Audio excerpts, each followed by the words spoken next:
Today I'd like to talk about the meaning of Ryan's ascent to the speakership, assuming that he is elected later today or tomorrow. It really represents a compromise by both wings of the House, and I think a maturation of their points of view.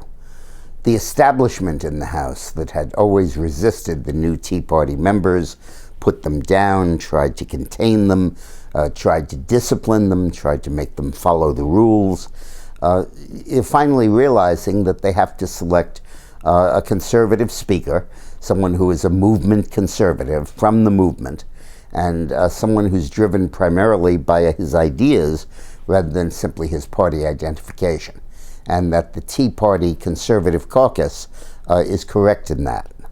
I think, on the other hand, it represents a bit of a maturation on the part of the Tea Party conservatives in the House, realizing that they need to select somebody from the mainstream House leadership, but that it can be one of their own who agrees with them on most issues.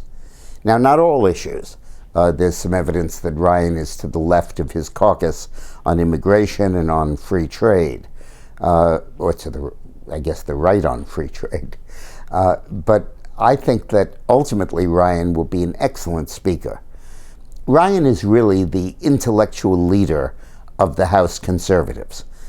He's the person who they all go to on matters of budget and economics and planning and fiscal stuff, which is the bulk of the work of the House of Representatives. He's the most knowledgeable budget person in the chamber. He's deeply devoted to getting the United States out of serious debt. He believes a debt catastrophe is looming, and that we simply cannot survive having quadrupled our currency in circulation and doubled our debt. And he feels that it is vital that we act to rein that in before the consequences really hit us toward the latter part of this, toward the beginning of the next decade. He's exactly what the House needs at this point.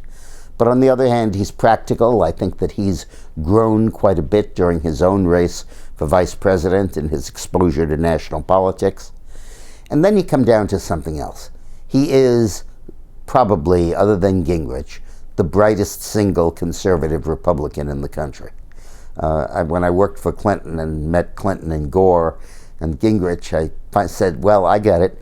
The brightest person in the country became president, the second brightest became vice president, and the third brightest became speaker. These were three brilliant men. Now we have another brilliant man in charge. Boehner was by no stretch of any definition brilliant. And as such, he can lead the House intellectually as well as politically. And I think that's the key. That's what is so important. That was the root of the power of a Disraeli or a Gladstone in the 19th century. It was the power of successful legislative leaders is to lead their party intellectually, the way Churchill did in the 1930s. So I think Ryan will be a pretty good speaker. Thanks for watching.